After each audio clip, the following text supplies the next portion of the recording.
بھی نہیں چلے گی۔ ایک دفعہ میں نے ایک نوجوان سے وعدہ لیا، بھائی وعدہ کر اب اس پہ نہ اس طرح چلے گا نہ قینچی، کہ انشاءاللہ میں قسم کھاتا ہوں نہ قینچی چلے گی نہ اس طرح۔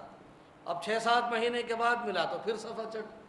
میں بھائی تم نے تو قسم کھائی تھی۔ امام صاحب میں آج بھی قسم کھانے کو تیار ہوں اور کھا رہا ہوں، اس پہ نہ قینچی چلی قسم خدا کی نہ اس طرح چلا قسم خدا کی۔ ہم نے کہا تو پھر کیا ہے یہ کہ مشین چلائی تھی، زیرو مشین چلائی تھی۔ ہم نے سبحان اللہ، تو بھی ہمارا استاد نکلا۔ تو اس دن سے میں نے مشین کا بھی نام لینا شروع کر دیا کہ بھائی انشاءاللہ نہ مشین چلائیں گے نہ قینچی چلائیں گے نہ اس طرح چلائیں گے، اور بھی کوئی چوتھی چیز ہوتی ہے وہ بھی نہیں چلائیں گے۔ ہم پیارے نبی کے چہرے کو اپنے چہرے کو اپنے نبی کے جیسا چہرہ بنا کر کے لائیں گے انشاءاللہ۔ تو ساری پابندی ہماری وہاں پر ختم ہو گئی، احرام اتر گیا۔ اب ایک پابندی مردوں پر ہے، ایک پابندی خواتین پر ہے۔ وہ پابندی کیا ہے؟ جب تک طواف زیارت نہ ہو جائے، جو حج کا تیسرا فرض ہے، تب تک میاں بیوی کے آپس کے تعلقات قائم نہیں ہو سکتے ہیں۔ اگر طواف زیارت کرنے سے پہلے کسی نے ایسا عمل کر لیا، وہ تعلق قائم کر لیے، یہ پابندی توڑ دی، تو اب دم تو واجب ہوگا، لیکن 16,000 میں کام نہیں چلے گا۔ اب سیدھا 1 لاکھ پہ جا کے بیٹھے گا، بڑا یعنی اونٹ دم میں دینا پڑے گا۔ اگر طواف زیارت کرنے سے پہلے یہ میاں بیوی کی پابندی ٹوٹ گئی تو دم میں 1 اونٹ بیوی پر 1 اونٹ شوہر پر یہ پابندی ان کی برقرار رہے گی۔ لہذا اب حاجی لوگ وہ سوچتے ہیں کہ جی وہاں پر اور یہ سب میں اگر بیان کرنے شروع کروں تو میرے ساتھ ہر سال کے رزلٹ میرے سامنے ہے، ہر سال کوئی نہ کوئی 1-2 اونٹ بیٹھا ملتا ہے اور ان کا حل میں بتاتا ہوں۔ اور وہاں ایسا نہیں ہے کہ لوگ غلطیاں ہو جاتی ہیں لوگوں سے بے خیالی میں اور یہ سب ہوتا ہے، تو اونٹ اس طرح سے آتے رہتے ہیں۔ تو میں نے بس یہ خلاصہ اتنا بتا دیا۔ ابھی جو حج کمیٹی کا جو یہ ٹریننگ ہو رہی تھی، اس میں ایک پرچی آئی میرے پاس کہ کیا ہم جب مینا سے کنکری مار کے طواف زیارت کرنے جائیں تو پہلے کمرے پہ جا کے نہا دھو لے پھر طواف زیارت کریں؟ ہم نے کہ نہیں، پہلے مینا سے کنکری مار کے طواف زیارت کرو پھر کمرے پہ آ کے نہا دھو لو۔ اگر بغیر طواف زیارت کے آپ کمرے پہ چلے گئے تو کسی نہ کسی کے اونٹ وہاں انتظار کر رہے ہوں گے، لہذا ایسی غلطی مت کرنا۔ پہلے طواف زیارت کر لو پھر آپ آزاد ہیں، نہاؤ دھو، اب کوئی پابندی کسی قسم کی نہیں ہے۔ یہ حقیقت ہے، واقعات ہے، اور یہ میرے ساتھ، میں چونکہ اس سے جڑا ہوا ہوں، الحمدللہ میں وہاں بھی جا کے ٹریننگ دیتا ہوں اور سفر بھی رہتا ہے، تو میں بہت اندر تک اس میں جڑا ہوا ہوں۔ یہ واقعات ہوتے ہیں، اسی لیے میں بلا تکلف کھل کر کے باتیں کرتا ہوں تاکہ بعد میں سر پکڑ کے نہ روئیں، ابھی سمجھ جائیں۔ چلیے بہرحال اب ہمارے سامنے کام کیا رہ گیا ہے؟ 2 دن کی رمی، طواف زیارت اور اس کے بعد کی سعی اور طواف وداع، یہ کام باقی رہ گئے۔ آئیے 11 تاریخ کا عمل آپ کو بتا دیں۔ 11 تاریخ میں تینوں شیطانوں کے کنکری لگے گی، اور 12 تاریخ میں بھی تینوں شیطانوں کے کنکری لگے گی۔ طریقہ یہ ہوگا، پہلے تو وقت بتا دوں، 11 کو اور 12 کو جو رمی کرنے کا وقت شروع ہوگا وہ زوال کے بعد سے شروع ہوگا۔ 10 تاریخ میں کہاں سے تھا؟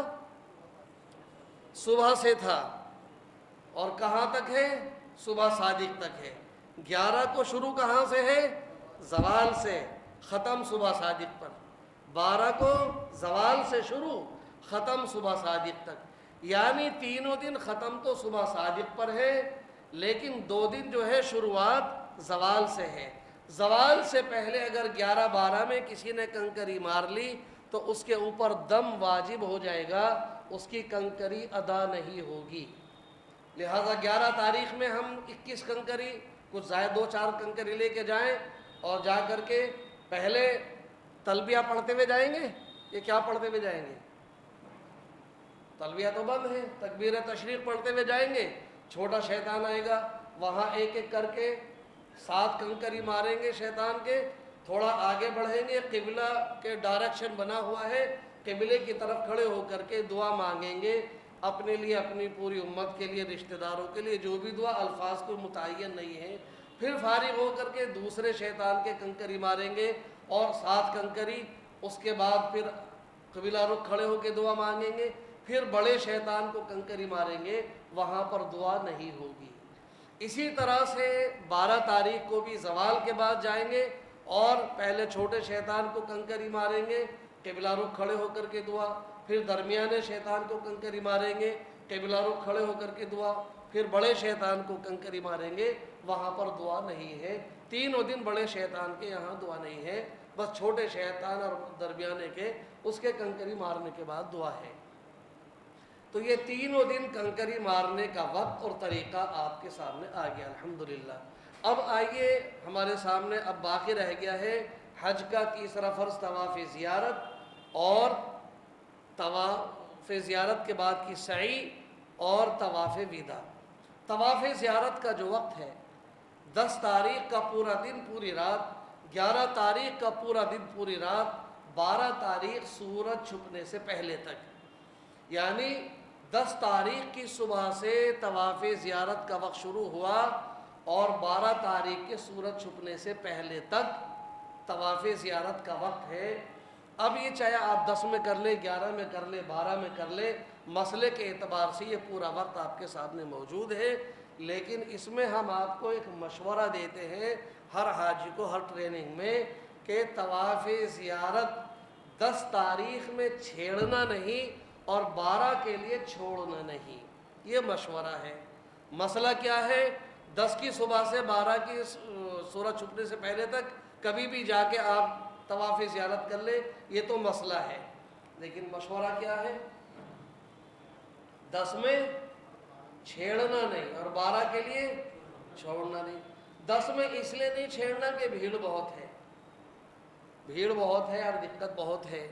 12 में इसलिए नहीं, 12 के लिए इसलिए नहीं छोड़ना है कि 12 में बहुत कम वक्त रह जाता है और हमें कंकरी भी मारनी होती, कंकरी भी सवाल के बाद। लिहाजा अब वक्त कौन सा होगा, मशवरा क्या है, मशवरा ये है हम अपना अमल बता दें, करना ना करना वो आपका जब चाहे कर ले, हम सहूलत के एतबार से हम क्या करते हैं बस वो बता दें।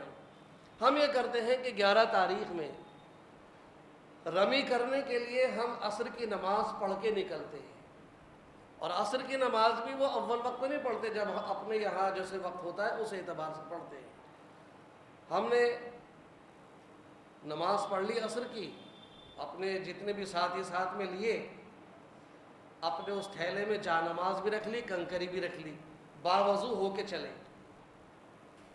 जा कर के बड़े तीनों शैतानों के कंकरी मार लिए और कंकरी मार के आगे हरम की तरफ बढ़ गए।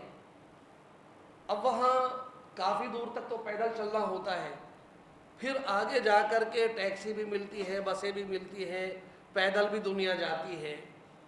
तो जो चलने में जिन्हें कोई दिक्कत नहीं है वो अगर पैदल निकले तो रास्ता इतना बेहतरीन है कि आराम से पहुंच जाते हैं। टैक्सी वाले देर में पहुंचते, पैदल वाले पहले पहुंच जाते हैं। लेकिन किसी के साथ कोई ज़ईफ़, कमज़ोर, कोई माजूर है तो फिर वो टैक्सी वगैरह के ज़रिए से चले जाए।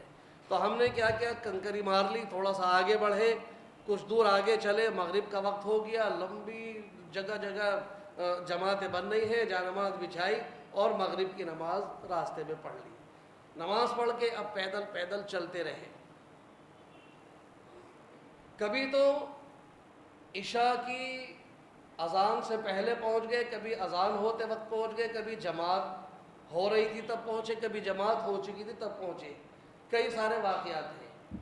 बहरहाल इशा पढ़नी जा कर के कभी पहले पहुंच गए, वज़ू किया, इशा जमात से पढ़ ली, कभी देर से पहुंचे तो अपनी जमात कर ली, जमात से फारिग हो गए। इधर इशा की नमाज जब ख़त्म हुई तो नमाज पढ़ पढ़ करके मजमा बाहर निकल रहा है और हम नमाज पढ़ के अब हम मताफ में पहुँचे, जा करके हमने इत्मीनान से तवाफ़ ज़ियारत कर लिया। जो भीड़ 10 तारीख़ में दिन में थी 10 تاریخ کی رات میں تھی، وہ بھیڑ اب